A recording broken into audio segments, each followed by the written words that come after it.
Ladies and gentlemen, boys and girls, welcome to Star Trek New Worlds. If you're brand new here, never been here before, thank you for joining us live here today.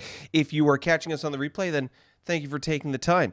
If this is your first time and you're wondering, qu'est-ce que F is going on here, Tony, and what is this thing called Star Trek New Worlds? It is a turn-based strategy game that we play online here with you using the rule set as published, the rule set for Federation and Empire as published by the Amarillo Design Bureau.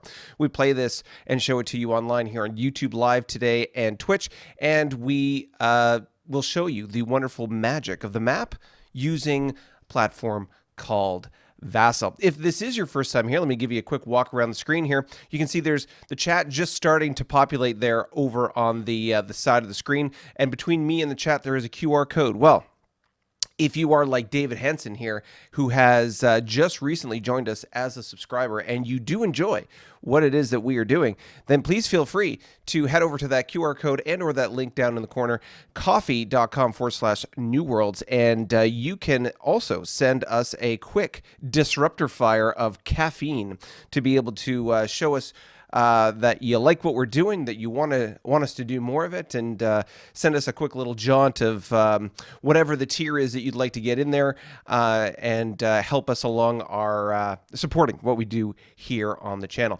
As you do that, there will be a little progress bar that progresses along the bottom of the screen, and our goal for today is 3, not 1, not 2, but 3 live stream coffee donations as we get going. But if coffee isn't your thing, but you want to be like David, then feel free to hit that subscribe button. The notification just tickles the YouTube algorithm in just the right way, and you can help us get towards the 500 subscriber count, which is our goal, to be able to unlock the community tab here on YouTube. Although rumors are that small channels like this one might be able to get access to it sooner rather than later. Only your support will tell one way or the other. Well, that being said, yeah, let's get rolling in today. What are we going to be talking about? Yeah, Tony, start using English there. Thanks. Yeah, we're going to be talking about, as the thumbnail kind of describes, you feel lucky, punk?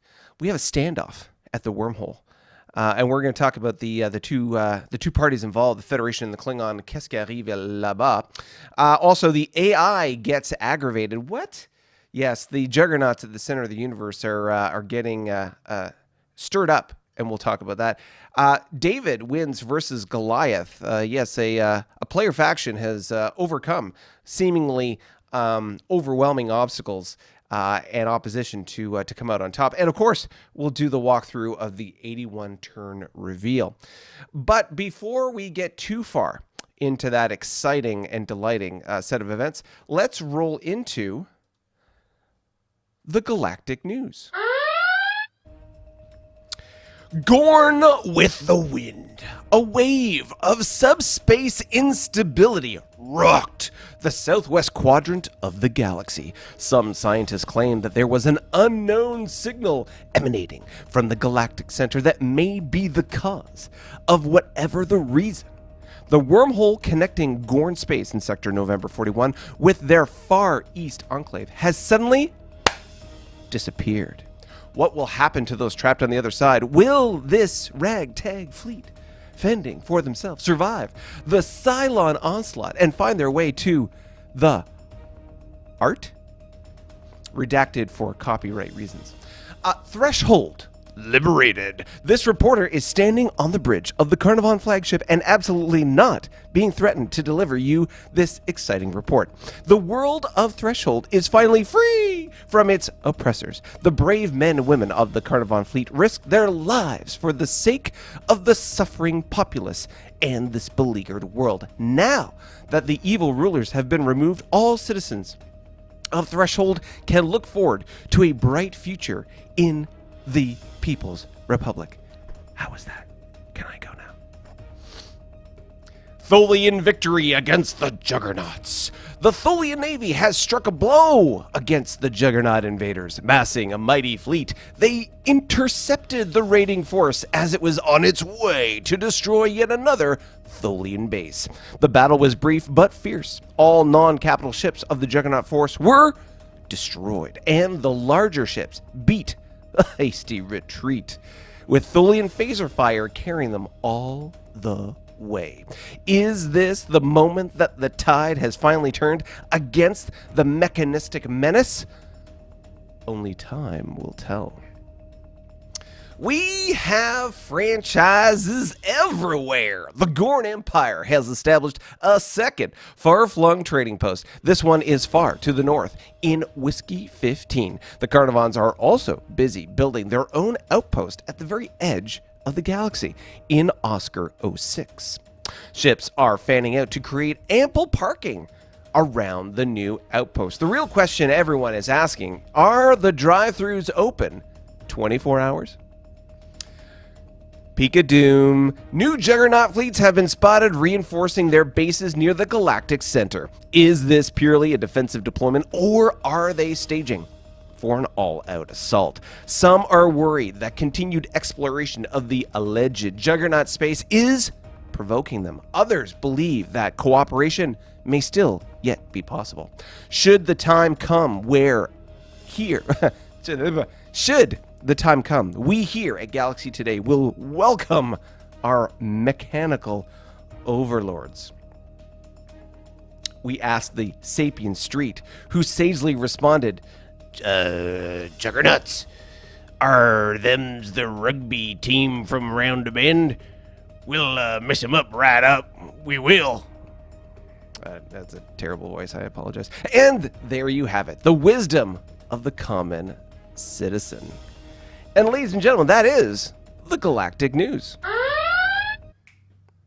Oh, and we are back. So exciting and delighting, and very interested to see what happens with all the interesting things that are happening on the map. I have yet to peek at the map. So it'll be interesting as we dive in here in a moment and take a look at what's going on. But before we do that, let's head over to the Chitter Chat and say hello.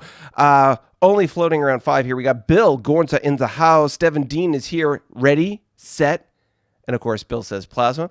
Can't be petty. Sorry I missed the last 2 live streams due to travel. Looking forward to today. Well, you can't be petty. Welcome back. It's going to be fun today. Bill saying welcome, and yes, drive-thrus are open. Excellent. Well, you know, it's always nice to get a fresh fried fillet, so to speak, through the drive-through, fries included, of course, and you want that that soft drink as well. So with that said, let's roll on into the map and see what's going on the map.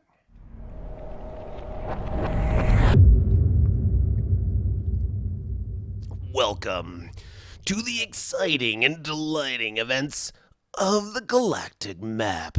Before we get started, let's just make sure, once I find my cursor here, thank you, that we hit the EP and fleet cap numbers so we can start off on the right foot.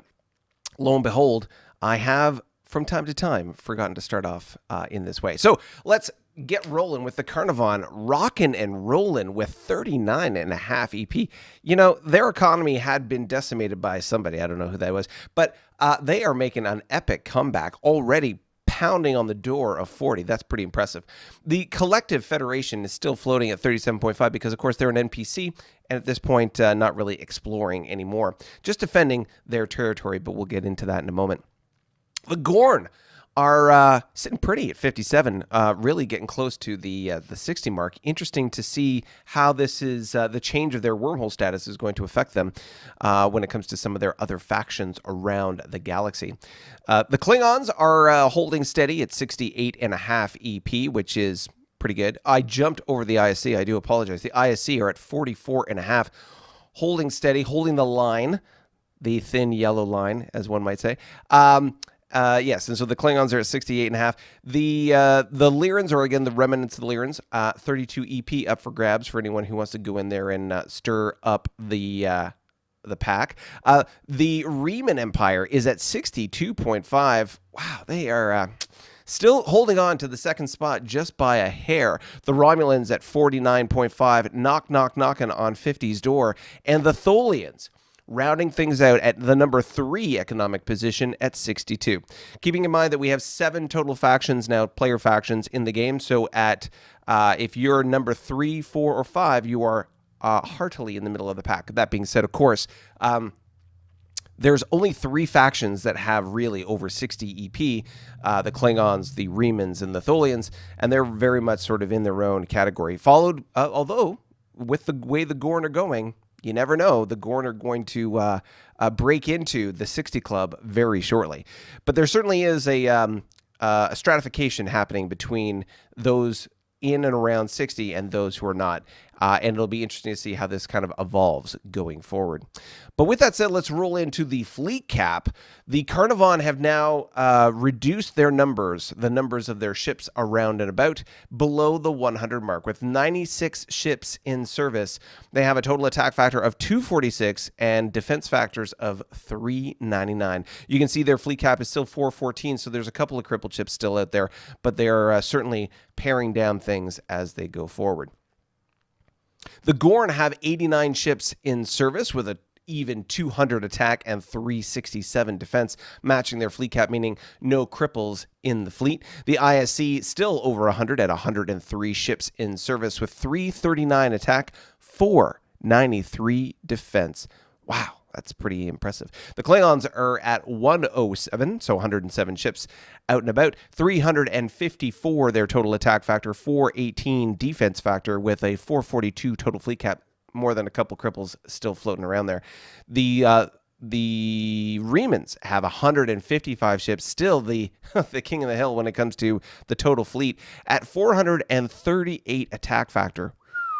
Wow, still crazy. 438. 575 defense, and with a fleet cap of 613, still quite a few cripples in their fleet. The Romulans have 81 ships total with 235 attack, 378 defense with 382 as their total fleet cap, so a couple of cripples in there. And the Tholians, yeah, 111. That's 111 ships, 145 attack factor, 390 defense with a total fleet cap of 423. Based on their recent combat, they certainly have a few cripples that they're going to have to repair and recover from.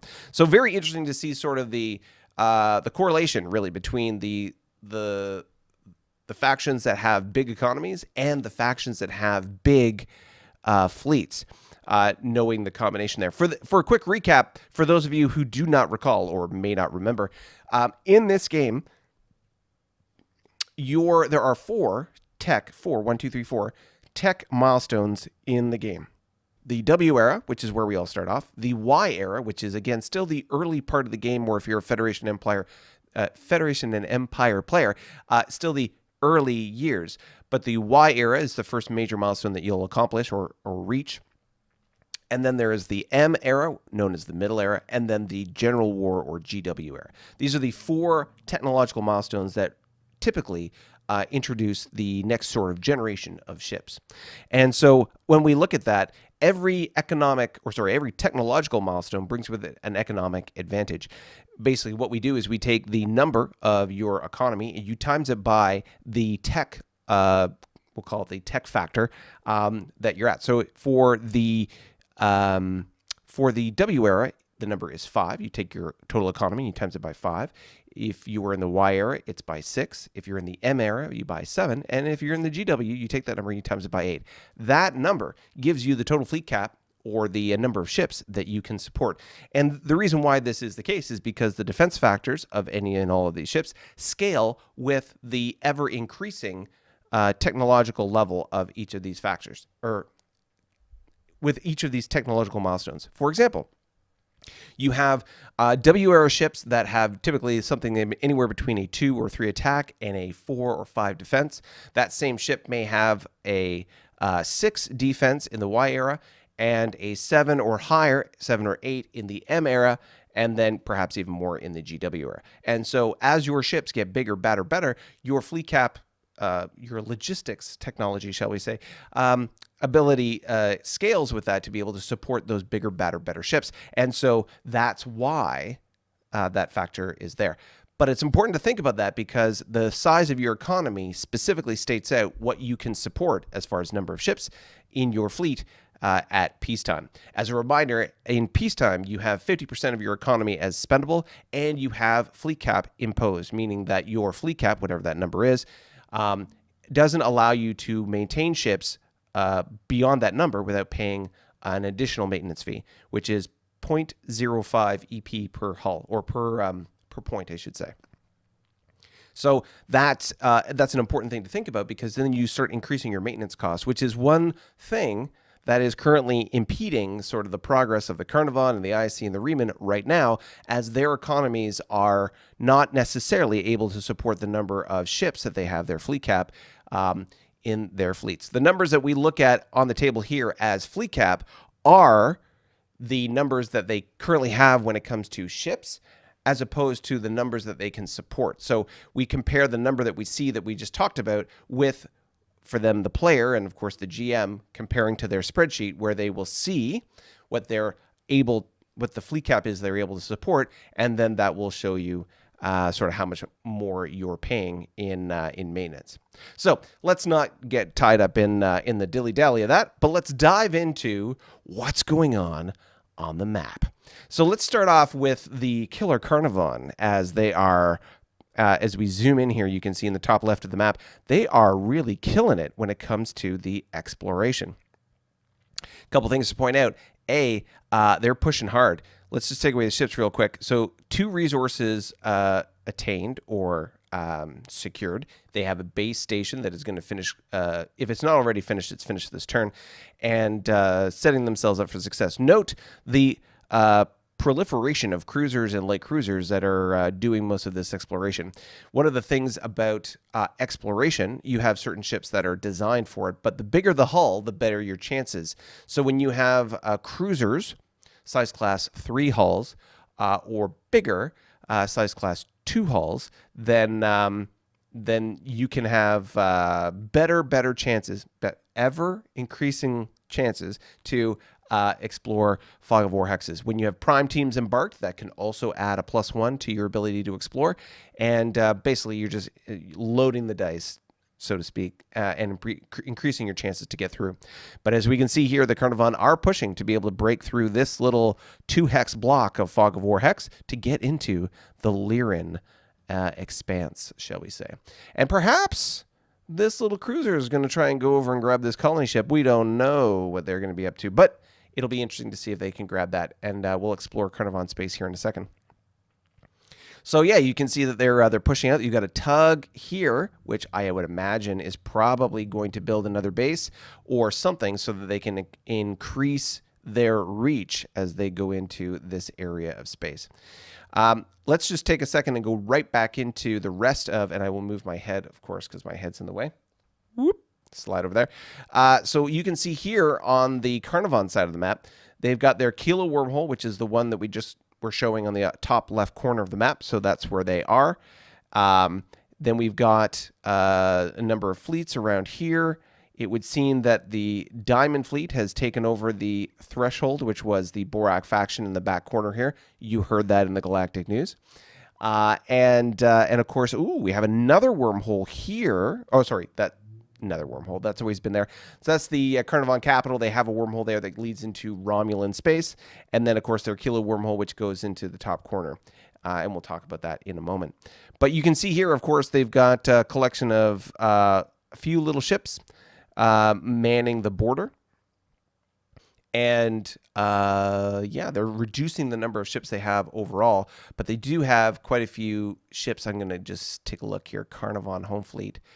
Pretty sure. Oh, it's not too bad. Yeah, so they...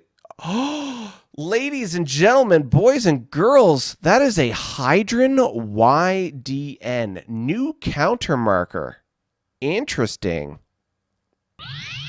Whoa! Ladies and gentlemen, a coffee has been fired. I cannot see at the moment who fired it. You can't be petty. You just fired a coffee in our way. Woo-hoo-hoo. Ladies and gentlemen, I got to wet my whistle in celebration of that caffeine injection. Yes! If that high energy outburst is something that you like, then feel free to keep firing coffees my way. If not so much your thing, then please feel free to let me know in the chat. But yes! Caffeine gets me going. Yeah. Yeah. So here's the thing. That's a new counter for us. Now, typically the Hydrons have a different counter. It's a triangle for their Y era DN. It's interesting that this is the counter that's being used, and I wonder, that's just a quirk of the module that we're using. But in future modules, we'll be using slightly different counters for example, the Hydron faction. It'll be interesting to see how that goes forward. Yeah. All right. Big Slow Target says, how many YDKs can you put over a single wormhole? Can you basically plug those things? Interesting question, and we'll get into that in a second. Let me just slide back over to the expanse up here in the top left. Short answer is, as I slide over again, short answer is you can put multiple bases in a hex. They cannot be co-located, meaning that when you put one base in a hex, it is by default next to the wormhole, the planet, the whatever the feature is there. And when you put additional bases and various other things, they are not co-located. The rationale behind that is that, every starbase needs a certain exclusion zone, shall we say, a bubble of space around it that doesn't sort of get congested or provide any potential conflict for collisions, shall we say. But regardless, they need that space. So when you have another base in the area, it needs to be substantially further away. And the result of that is that when you're in combat, any base that is in the same hex cannot contribute towards... It can only contribute half of its attack factor to the battle that's occurring at the base. That's next to the planet or the asset in question, and half the EW.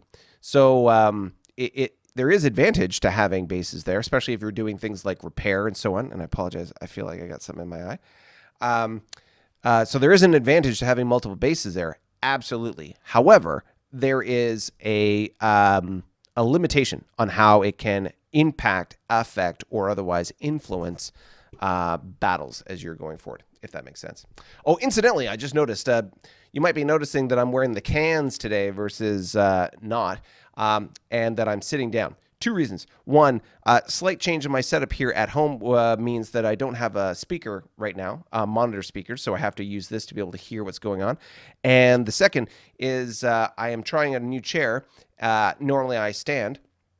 You tell me if you notice and or care about whether I'm sitting or whether it's affecting my energy, or do you prefer it when I'm standing and I'm moving around and bopping around and doing all that kind of stuff? You let me know in the chats or the comment below. But let's not delay any further, and let's roll into the excitingness that is what is happening here at the top northwest of the map. So as you saw here, we'll go into the Gorn because the Gorn will be next. You can see that the Gorn have populated a base here on the other side of their Alpha wormhole, and they have unlocked the channel, shall we say, to the Cobalt Alliance, which is a Federation faction over here by the colony. And it would seem as though the Fifth Fleet is, continuing to conduct a little exploration to perhaps move down and open up the channel to the Eagle Fleet over here, this medium planet, and perhaps the Kzinti hegemony, because if they can sort of connect this little collection, cluster of resource and factions, English is good, then that could be interesting. If for whatever reason they're feeling that they don't have the might to be able to take on Far Stars and or make a run at the Lyran homeworld, that's another thing that they can think about. So very interesting to see how that's sort of like evolving in this corner. But let's not delay. Let's not dilly-daddle. Let's get into Big Red. And I say Big Red as in not Dentine, but rather the Tholians and what they are up to. Because, of course, the Tholians have done some big, bad business down here on the border with with the Juggernauts. But let's just do a quick roundabout and see and check in with what's going on in the rest of their empire. So as we go around the top, you can see here a couple things. One, hey, a YDK right here. For some reason, I hadn't noticed that before, but pretty sure that was there before. We can see that there was an upgrade here as well. So there's a YDK that's been upgraded here right across the border from the Kzinti hegemony. The 3 YPCs or Y-era YCPCs. I'm trying to remember what that stands for. Y-era something patrol craft. Anyways, it's their patrol craft. They can act like tugs, and so they're building bases along this line up here, which is very interesting. Further extending and expanding their reach into the center of the map. You'll remember, if you do, a couple live streams ago, back when the Federation was still a player faction in this game, they had a border that went sort of hooked down towards the center, but of course they're no longer there. So now the Tholians are unrestricted in their ability to expand straight across like the monolith that they are. What else do we have here? We have still the derelict in the corner, not really attracting any attention from the Tholians, and the collection of their ships. You can see here there are still some crippled ships here at the homeworld. We'll take a look at Tholian home fleet, and I'm always on the lookout for Tholian M ships because I have this feeling that I'm astounded that the Tholians are not in M-Tech. It just boggles my mind. Maybe they are in M-Tech and they just haven't got their ships yet. I don't know. But either way, we have Y-era cruisers. You can see a collection of them. A couple destroyers and some patrol craft just sitting there. And then, of course, we have these 2 wormholes, the YPCs. Interesting. YPCs with the YDK and 2 of them here as well. So these 2 YDKs are associated with these 2 wormholes. This wormhole up here, I'll just take away the ships real easy. And I'll just do bases real quick. So you can see the Whiskey wormhole right here and the November wormhole. Same orientation on the Tholian side. If we scroll over, you can see that the Whiskey is here and the November is there. Now the Gulf wormhole, I'll be interested to see where the Gulf wormhole goes. Memory serves, I can't remember where it is exactly, but you've got the November wormhole up here, sorry, Whiskey wormhole up here and November wormhole right here. And this Gulf one, I don't know that anyone's transited that one yet, so we'll have to see where that goes. But let's get focused in on the exciting stuff. As we go in on the November wormhole, what do we got? We got 3rd, 2nd, and 314th Battle Squadron. Right. Okay, let's take a look. 2nd, 3rd. We'll start off with that. So 2nd and 3rd. As you can see, copious amounts of ships. one crippled YDD in second, and third is four crippled destroyers, three crippled patrol craft. Enunciation is good.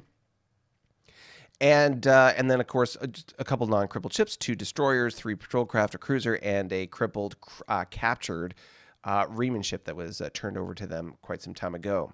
Other than that, there was the 314th Battle Squadron. Let's take a look at that. Battle Squadrons. 314th is the bottom one here. You can see they have a total of 7 patrol craft, a destroyer, and a cruiser. And there's 312. Wait, which one's that one? That's 314. And, oh, interesting. Okay, couple of interesting things here. Look, Vengeance Fleet, which is a Gorn fleet that's sitting there on that base station. Interesting. Interesting. If you didn't think about it already, we now know that the Gorn and the Tholians are collaborating. Very interesting to note. YPC crippled there. No cripples there, but they're just patrol craft.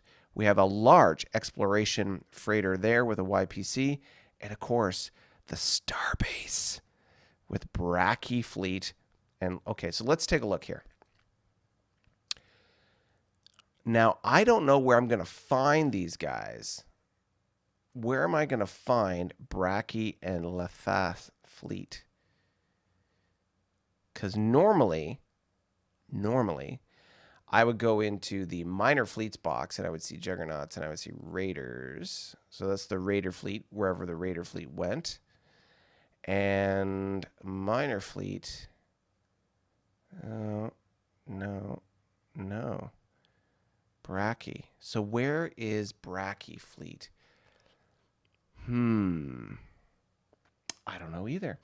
Well, Daniel is not in the live stream with us today, so he can't let us know what's in those mystery fleets or where I would find them. Because, yeah, I mean, they're not in the Borak. What other factions do we have here? No, because they're black and gray. Let's do compots. Let's see here. We have another way to do this. This is going to take a second while the platform thinks. Vassal, not always the fastest. Okay, let's take a look. And we're looking up Brachy Fleet, if it's even here. It's not. Interesting. So these two named fleets, Brachy and Lethath, are not in the compot. So when I look up L, those are Lyran. Maybe if I can look up Juggernaut. Juggernaut Raiders, Juggernaut Fleet. No, it's Judgment Fleet. Sorry, excuse me. Raiders. CL. Okay, interesting. Huh. So I don't know where I can find that on the. So one of the interesting things about Vassal, and exciting to note, is let me go back here. One of the exciting things about Vassal is not a user-friendly mapping platform. It's good for what it is, but for example, I can't click on the fleet and figure out what's inside of it. I have to find, in the drop-down menus, I have to find that fleet, and so I don't know where it is. And as you saw with the compots, I was looking for the fleet and trying to figure out what was in it, and I can't. So for today's live stream, we know that there is a Brachy fleet and a Lethath fleet on those two, on the Starbase, and there's a base down there we'll show you in a second. So these two Juggernaut fleets, we don't know what's in them. Or at least, I don't know what's in them. I'll have to poke and prod and pick the brain of the GM to see where he put those and where I can find them. Because, yes, I'm very interested to see where they are and where we can find them in the menu. He obviously used fleet counters, but the question is, where are they, or where could they be found, is the question. Juggernauts. I'm looking up a different minor empires. Oh, okay, hold on. All right, let me show you what I'm looking at, and woo. So this is a different. This is the unit summary, or the racial summary, and so I can see here in Juggernauts if you can see on the screen. So I've got minor empires, and in the minor empires I've got 3 frigates, a destroyer, and a CL. So that would indicate that there is a fleet out there somewhere. India 25. India 25. No, that can't be right.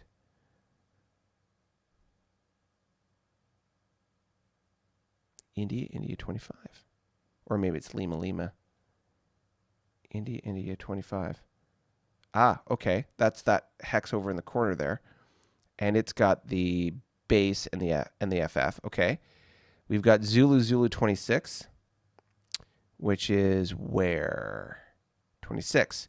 So Zulu 26 is Brachy fleet here. And I don't know. So what? Oh, ladies and gentlemen, another coffee has been fired by Guy Fawkes. Oh, so sneaky. It's an explosion of taste sensation in my mouth as I take a swig of the caffeine. Love the coffee, the elixir of life. They're really the thing that makes everything go round. Let's get rid of that chair for a second. All right. Ladies and gentlemen, Guy Fawkes has fired the coffee, and we are good to go. And we are at our goal for the day. You can't be petty. You must have fired more than a couple coffees there. But boom. All right, ladies and gentlemen, we are at our goal for today. Well, we've had 2 coffees, but whatever the amount is, we're obviously at the magic number. So I'm looking at these numbers here, and I can't exactly figure out what's in there. You can see that there is a 12-12, which is what the Bats is, and Brachy Fleet is. So I think what's happened is the GM is holding his cards. He's put a counter in there, but he's not showing us what's in those fleets, which is interesting. We'll have to poke and prod and ask some questions of the GM to figure out what is in those fleets. Interesting. But one thing I did not note, it was hard to see here, and I didn't notice it right away. The Raider fleet is still here. So I thought it had been destroyed, but the minor Raider fleet here, which is the cruiser and the CL, is still right there in between these 2 factions. So there is still a Raider fleet stirring the pot in Tholian space. It just happens to be sitting there right there, if you can see it. Try marker finder, he says. Marker finder. Markers. Juggernaut. Lasath fleet. So I got the Lasath fleet. Minor Empires is under Minor Empires. But there is no Lasath fleet. There is no Lasath fleet. Nope. It's not there. Interesting. So I got the counter, and there's Raider fleet, but I can't find Brachium fleet and Lasath fleet. Yeah, I still can't find the, I can find the counters, I just can't find what's in them. Interesting. Okay. Hoorah!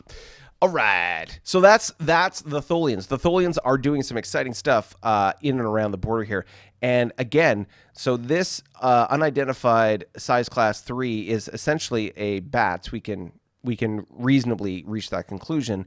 We have a base and a minor planet here, starbase, and a minor planet with a fleet supporting it. It'll be interesting to see who attacks these fleets and what happens as a result. Yes. And of course, as you can see here, the Tholians have quite a collection of ships, although they're weak as they're not strong. YDD, a cruiser, Wire, a cruiser, a couple more destroyers, patrol craft. Not a lot of numbers, not a lot of offensive firepower, which is interesting. All right, let's scroll down and let's take a quick look at the Gorn. We can see here the Gorn. Once again, we have mobile fleet making its way over to the AA wormhole, which I believe, if we look at the Gorn named fleets, mobile fleet is the Whiskey or the W era fleet that is sort of, shall we say, the mothball fleet, Maybe that's a kind way of saying it. So they're making their way over to this AA wormhole, and I believe, if memory serves, the AA wormhole is this one. It is. And so they'll maybe go through there and help with the exploration, perhaps. What else do we have here? We have the, of course, the Gorn continuing to push northeast here.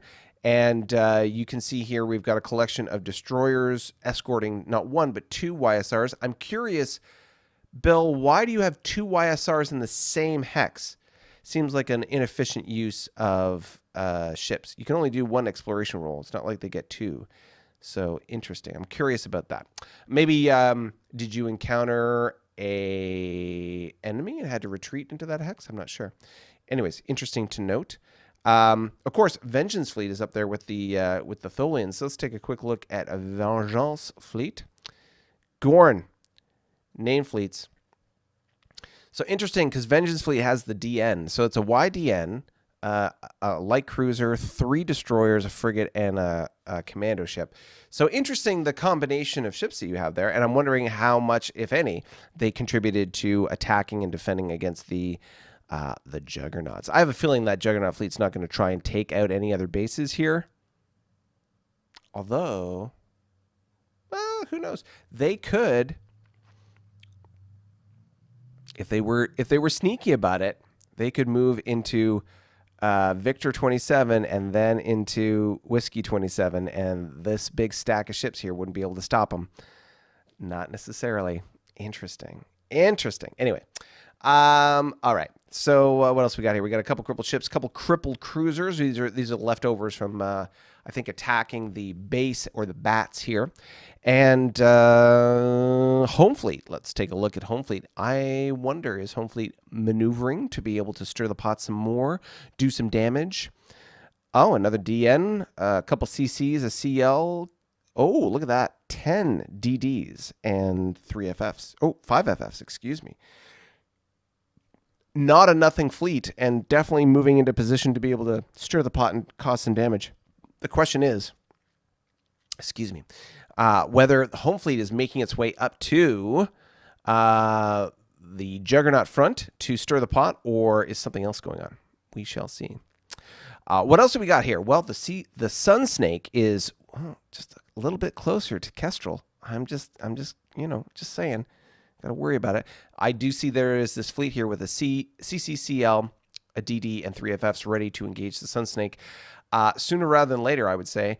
Always good to be able to engage it. And if and when it does initially engage the Sun Snake, if you do retreat, I would recommend, assuming you don't destroy it in the first go, retrograding to Kestrel, just so you have something there to, distract, defend, try and protect that planet. Otherwise, if the Sun Snake happens to go in that direction, that could be bad. Speaking from experience. Other than that, not much exciting and new. Let's go take a look at the far stretch. Oh, look at that. I'm going to move my head out of the way. Whoops. Wrong button. Pardon me. Sliding across. Let's go. Anytime you're ready. Oh. There we are. Sorry. Buttonology. All right. So sliding across to the other side, you can see over here, there is the YDK that used to have a wormhole there and no longer, which is interesting. And there is a strike fleet here. And so basically this YDK is stranded. Now it does have 2 EP that it has within its resource sort of envelope. So that's good. But now this little pocket is quite vulnerable, very isolated, and this is a partial supply grid.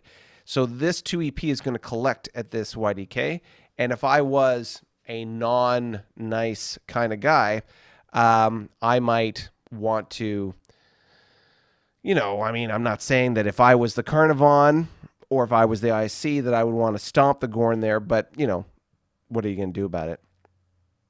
Just saying, because, they like to stir the pot.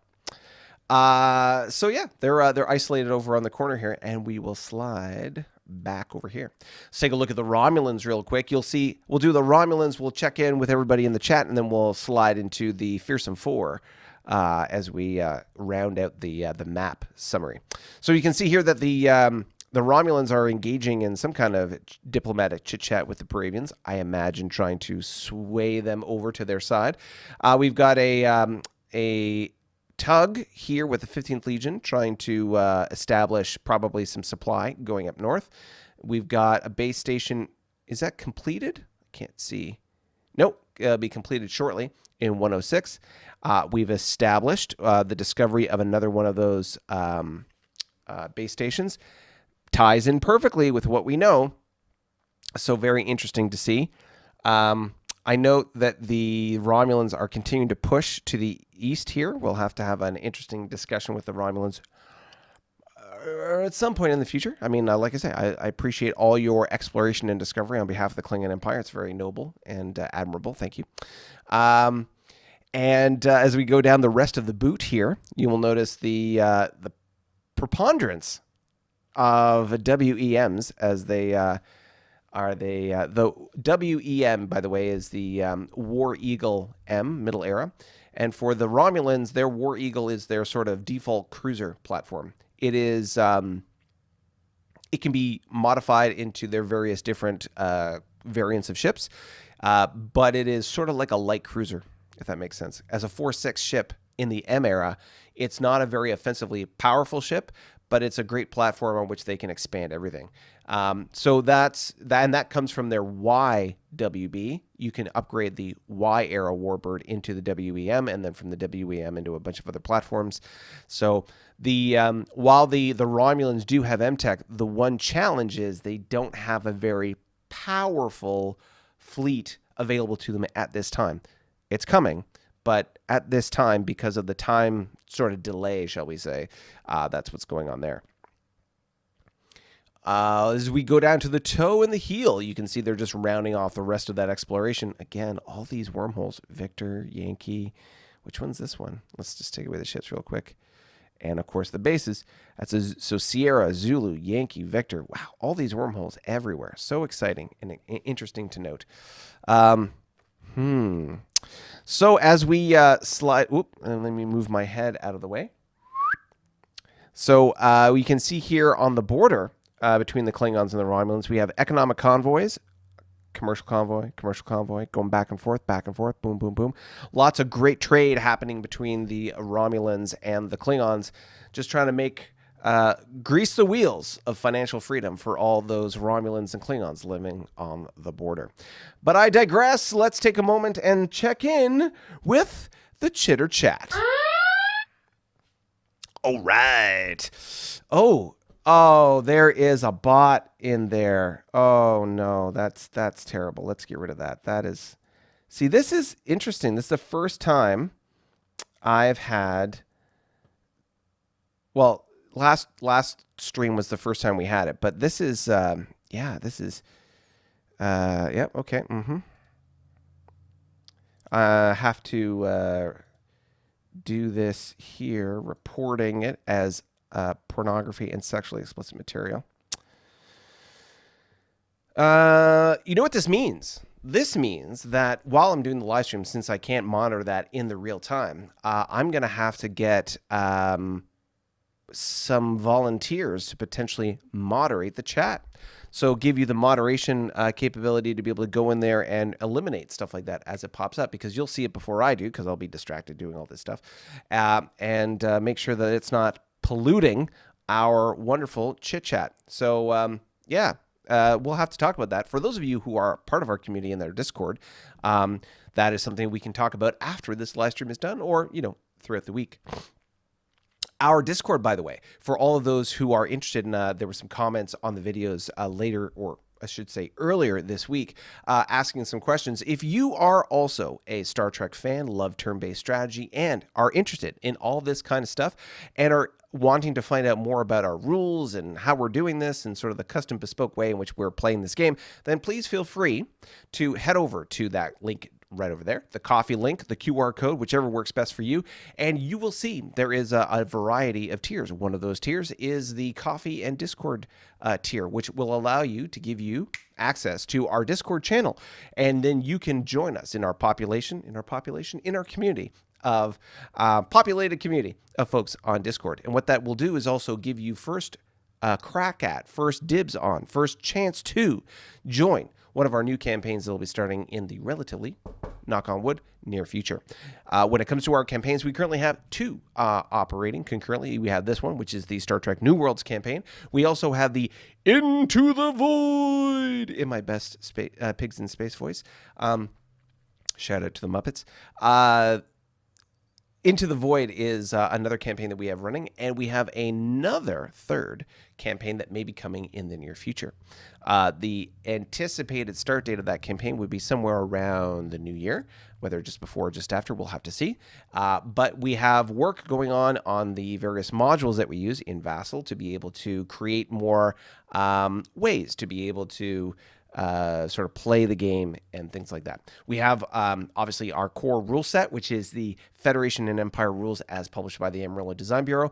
But as we've discussed, we have a sort of customized rule sets that we use to be able to facilitate aspects of this game, like technology and development and the exploration and the monsters and various other things. So we have aspects of the rules that we add on to allow us to play this game in the way that we play it.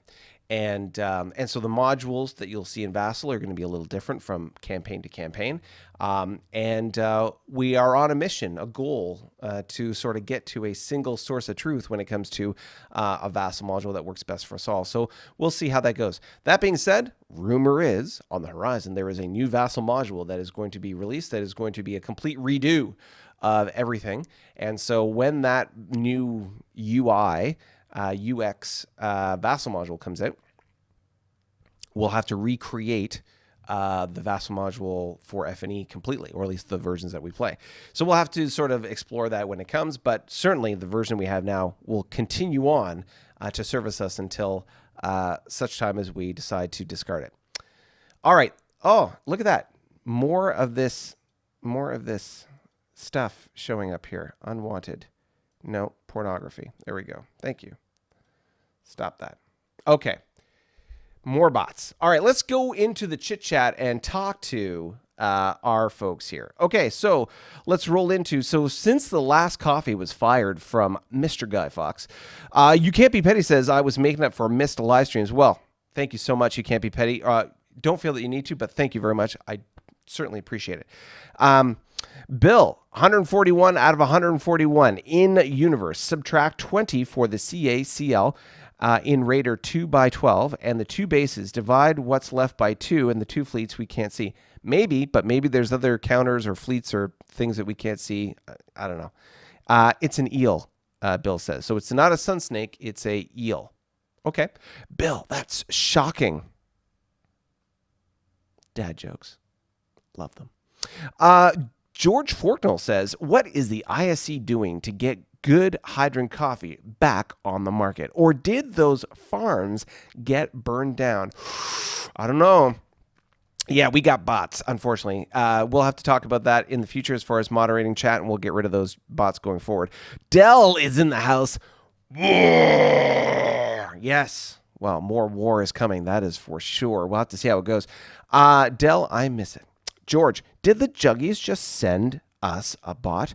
Those devious AIs, they're trying to stir the pot and distract us from what's important, crushing them. That's not a bot. That's the GM's side hustle. Terrible.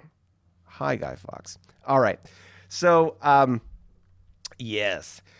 Feel free to, by the way, for the chat, feel free to pitter-patter back and forth and whip the banter back and forth in the chat. The more active the chat, by the way, in these YouTube live streams, the more it sort of tickles the algorithm and gets them doing the things that they like to do. So more of that, the better. Don't feel free that you need to absolutely talk to me, but have banter back and forth and get exciting about what's going on here.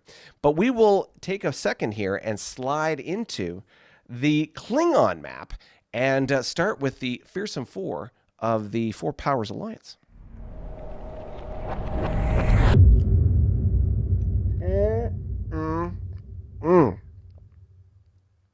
If I can't have blood wine, I'll have coffee. Thank you very much. All right, let's roll into the Klingon turn, and let's talk about the standoff at the OK Corral, or in this case, the Kilo 52 wormhole. So you can see here we have a Joint Task Force Alpha and a tug finishing up construction of a base station there. Joint Task Force Alpha. Let's just take a quick look to see what's in JTFA. JTFA is a D4C, that is a command cruiser of the Y era variety. We have 3 D6Ms. As you can see, that's a cruiser in the M era. We have a D4 vanilla cruiser from the Y era. We have a total of 10 E4Ms, which is my, shall we say, Uber frigate. And we have a total of 15, not 1, not 10, but 15 F4s, which are the destroyers of the Y era. Great little ship. So I've got a whole of 25, sorry, let's try that again. Yes, 25, 26, 27, 28, 29, 30 ships sitting on here. And you might be wondering, Tony, with 30 ships and a fairly potent attack force, why aren't you walking through that wormhole, which I will just demonstrate, comes out right here? Well, let's talk about that real quick. So when it comes to wormholes and the transit through them, there's a couple things that happen. A, you need to have the right technology to be able to do so without getting crippled. That's a check that we've marked. You have to be able to, if you're going to do anything on the other side of it after the combat's done, you have to be able to conduct, or you need to be able to have supply going through that hex. Okay, got it. But one of the other limiting factors around going through wormholes is what's on the other side. If you have a base station on the other side, because base stations are fixed, then the base station can't actively engage anything that's coming through the wormhole. You can send everything through the wormhole, and the base station effectively can't stop it. But if you have ships in that hex, then there is a slight difference. And this was only brought to light based on a conversation that I had with the GM late last night, as we were talking about the rules and mechanics in this particular edition of the game, transiting wormholes. When you have...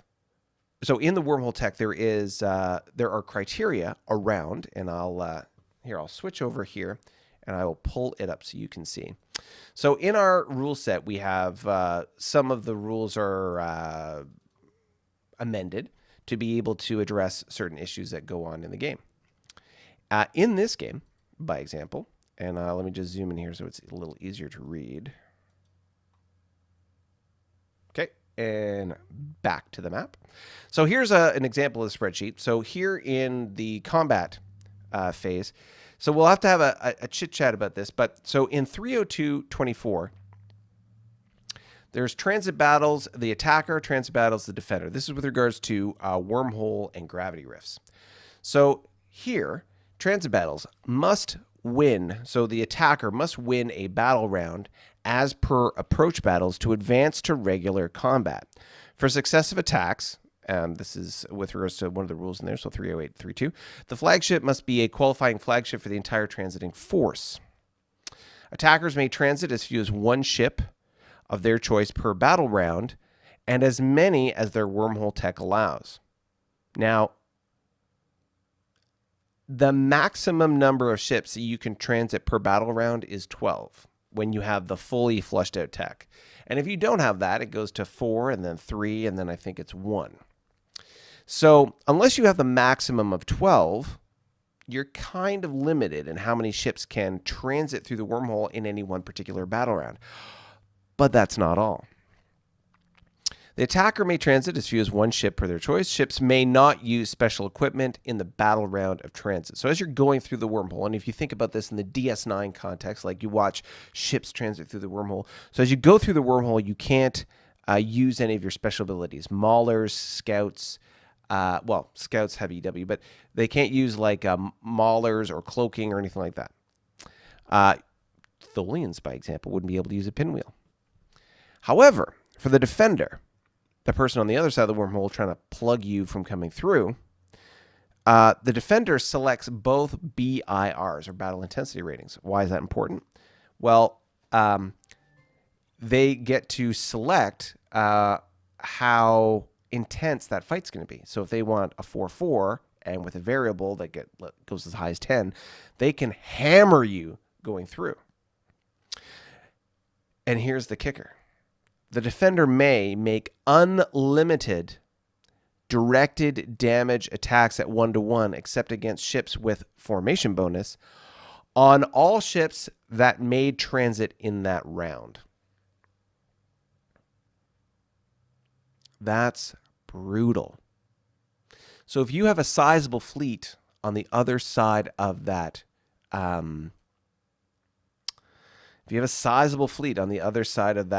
plugging people coming through, if I'm the attacker, I can only send one formation bonus ship through the wormhole at any one time.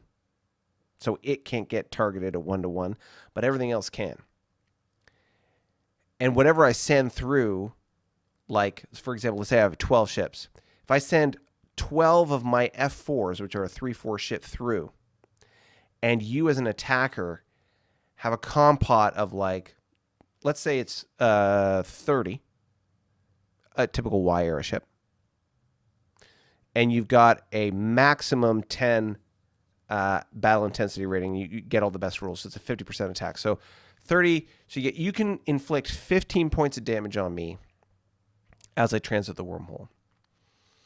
You are going to be able to cripple and destroy at least 3 of those ships every round.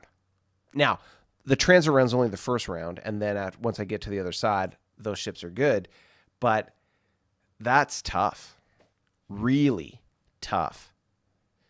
And especially if I'm only sending like one cruiser or command platform through at a time, that's going to be bad. Really, really bad. So fighting through a wormhole can be rough. Yeah, it's really one of the other things here, it says bases can send attrition units forward. So that's fighters, basically. If you have fighters, you can send them, through the, send them to be able to engage the wormhole. So, but the base itself can't. So it just makes fighting through a wormhole incredibly difficult, and defending through a wormhole incredibly advantageous.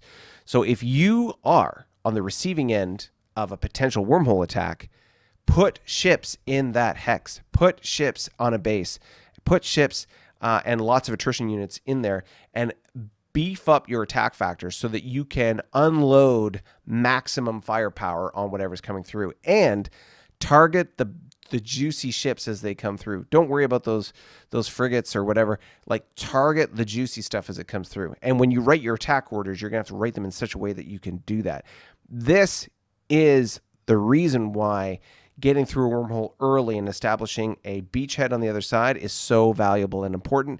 And if you don't do that, it makes it incredibly difficult. Just want to take a minute and celebrate and acknowledge you guys. Thank you very much. We are now at the double digits for the live stream. Thank you for that. Yeah. Any convo is improved with blood wine, Dell says. Absolutely. More blood wine, the better. And maybe that's why I'm a little sticky, because I had a few too many, not blood wines, but brews last night. And so I was a little sluggish this morning, shall we say. Right. So with that said, that's sort of what's going on with the wormhole. And it's a bit of a standoff. I've got 30 ships on one side of that wormhole. And let's just take a quick look at Task Force CostNet. So Task Force CostNet is the one that's sitting here. And let's pull them up so you can see what's there. Task Force CostNet. They have a CC, 2, 3 CAs, a CL, a DD, and 5. Oh, hold on. 6. So they have a total of 12 attack. Let's just do the math here. 12 plus 3 for the destroyer, 15. Plus 3 for the YCL, 18. And there are 4 of these ships with a 4 attack, so it's 16. So 18 plus 16, math is hard, 24, 34. 34 attack. 34 attack, not including the prime team, so let's just don't worry about the prime teams for now. 34 attack. If they get maximum attack factors, so they could do 15, 16, 17 attack, 17 damage to me in that first transit, which means they could, theoretically, if I sent 2 cruisers through the wormhole, 2 of my D6Ms by example, let's say I sent all 3 of them through. if I sent all 3 through, they would be able to destroy 2 of them outright because they are 7 attack, 7 defense. And then I think they split to 4. So 7 and 4 is 11. And so they could destroy 1, cripple 1, and then 1 would be protected by formation bonus. But it would be a really, really, and then anything else that went through, like if I sent frigates through, or those F4Ms, or sorry, F4s, they're only a 4 defense, so 4, and then they cripple to 2 3s, I think. So that would be 7 total damage that they could take. You send 3 of those through, that's 21. I can only send 3 of them through at a time, let's say. And if I sent 3 of them through at a time, there's only 1 crippled ship that arrives on the other side. It's brutal, right? Like, just crazy brutal. I don't, like, there's no way to win that. There's no way to win that fight. And I'm being plugged by, not a massive fleet. So, yeah, we'll have to see how this all pans out, and it's a tech issue, really. Once the tech is resolved, then we'll sort it out. But until the tech is resolved, I got to figure out another way to be able to stir the pot there. But that's okay. There's lots of reasons why and how the Klingon Empire will succeed in this example. But let's slide back over to the rest of the Klingon Empire. You can see in the top corner here, we have uncovered. Let's just show you the... We've explored some hexes here. So 1, 2, 3, 4. This is at the edge of our supply here based on this base here. And you can see that we've encountered one of those stabilized wormholes. Not wormholes, excuse me, stabilized sensor readings, which is basically another one of these bats. And, of course, so have the Romulans. So it'll be interesting to see how we march forward when it comes to dealing with the Juggernauts and how we're going to manage this particular fleet action. But so we'll have to see how this goes going forward. And of course, investing in the right kind of base infrastructure to be able to facilitate moving towards the center of the map. One of the things from the Klingon side to think about is the speed with which all the other factions are getting to the center. So the Tholians, the Gorn, the Romulans, and in the specific case of the Romulans, they're sort of hooking around that exploration, like how they're sort of coming over the top. And so we'll see how this goes, but depending on how the Romulans move forward, we're going to have an interesting interaction, discussion, dialogue, and discourse as far as how this is all going to go forward. Now, that being said, the Romulans and I, the Romulan player and I, that is, we're getting along great. We have a great sort of economic relationship, and there's a lot of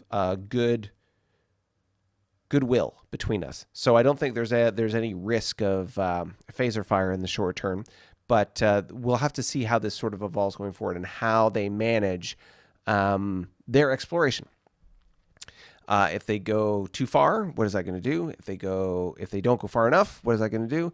And of course, what are the Juggernauts going to say about all this? Because of course, they are now sort of inside the envelope of the initial Juggernaut perimeter. So we'll have to see how that goes as we are evolving forward. Let me slide my head over to the other side real quick. Whoop. And let's slide up to the ISC and the Remans. So we can see with the Remans here, they've completed their base station here, and I have a feeling they're going to be upgrading that shortly to a YDK. But we also have Columbia Fleet and Athena. These are the 2 big bad fleets in the area. Just as a reminder, the Reman, where are you? Columbia. There we are. So Columbia is not small. 6, 6, 3. So that's 18 ships.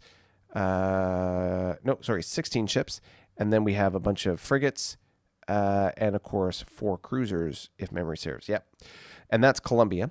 And then let's pull up, what was it? Athena? Athena. There we are. And so we got a dreadnought there, another command cruiser, another 4 cruisers. So that's 8, 9 cruisers and a dreadnought in that hex. And then, of course, another 6 of these destroyers plus the 16 from before. That's 22 destroyers. Man, they got a lot of ships in that area. And, of course, those ships can go through that wormhole at their choosing and cause issues. Now, based on what we just discussed about wormholes, if I'm the Remans, park a fleet on that wormhole. And you don't have to worry about it too much because the Tholians can't use any of their special abilities when they're coming through, but you want to park 10 ships at least, a full battle line of powerful ships on that wormhole. I'd recommend a dreadnought, and if it's a dreadnought and 10 other, like all your cruisers, command cruiser, dreadnought, and something else there. Park them on that base so that anything coming through the wormhole gets your maximum firepower and you can eliminate it as it goes through. Just as a recommendation. Klingons won't take any offense. After all, we are allies. The ISC, as you can see here, are also, we've noticed a little bit of cleaning up of the borders around here, and I wonder if that's because the former Hydran homeworld, where I can find it here in the menu somewhere. There we are, Hydran, capital. Okay, so we still have Reman worlds in that system, so they've eliminated the border around there.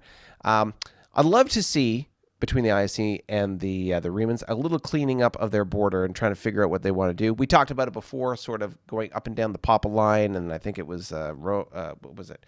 Up the Whiskey line, over a little bit, and then up Sierra, was it? Or no, over to Quebec and then up Quebec.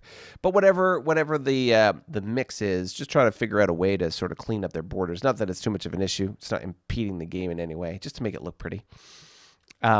Aesthetically pleasing, one might say. So that's the ISC, and as you can see here, not much has changed on the ISC border. They're not moving around a whole bunch of ships. They are building a couple, and this is the big one here.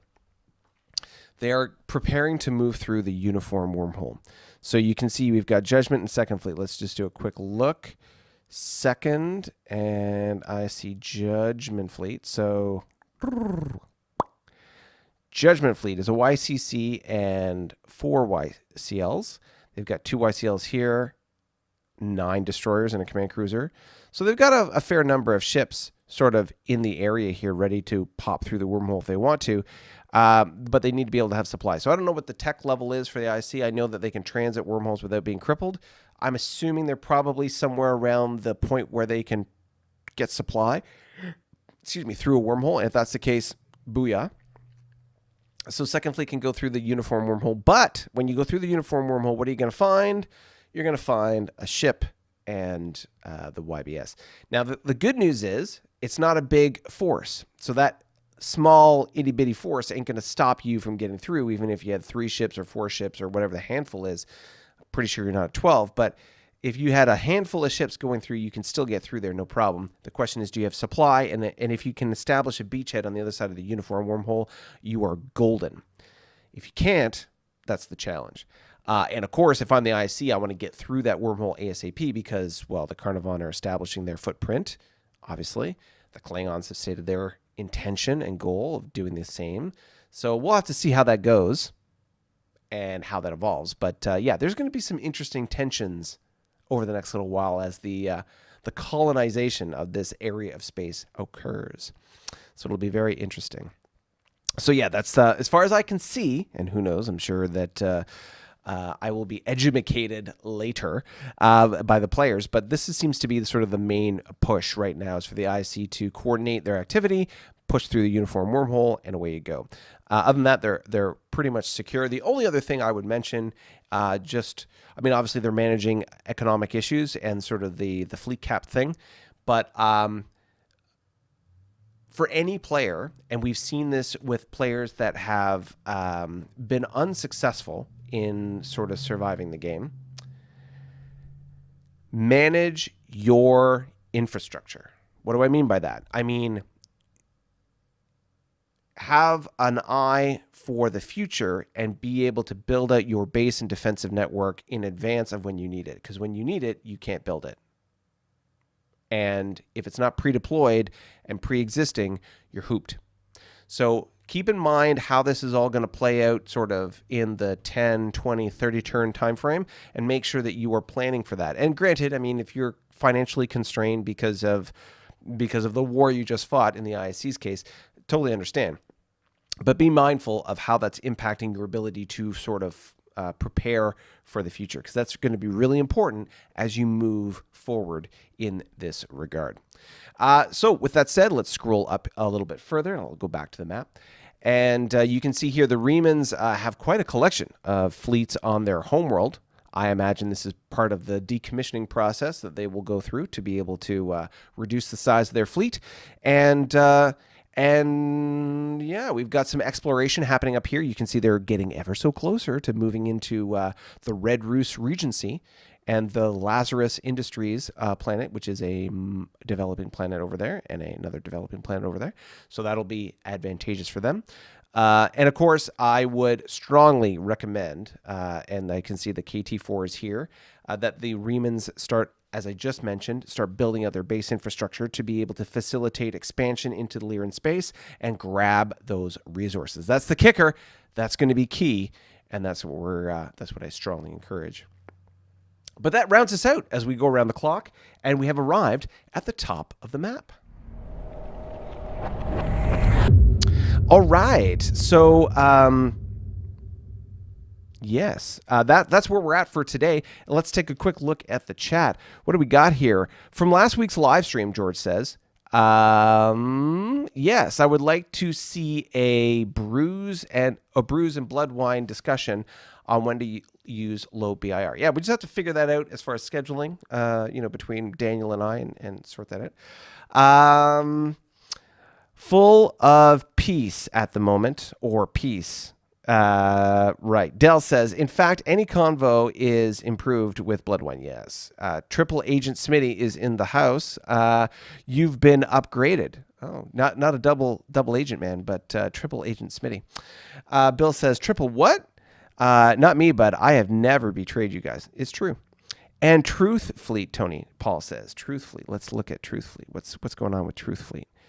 Let me just take a quick look at Truth Fleet. Oh, he's saying that Truth Fleet is going to make its way to that wormhole. Interesting. So Truth Fleet, just as a quick aside here, you can see Truth Fleet is a dreadnought. Anytime you're ready. There we go. Dreadnought, command cruiser, a boatload of these YCLs, 6 of them, some DDs, and a command cruiser. So he's talking about doing that. It'll be interesting to see how that goes. Right. So, ISC, you can explore your backyard. Would like to see what you find, George says. Just starting now. No, Bill, it's just an upgrade, Dell says.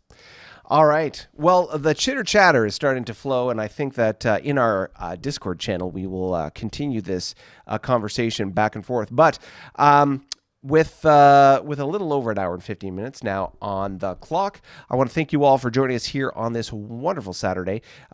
Live stream start here at 11 o'clock Pacific time.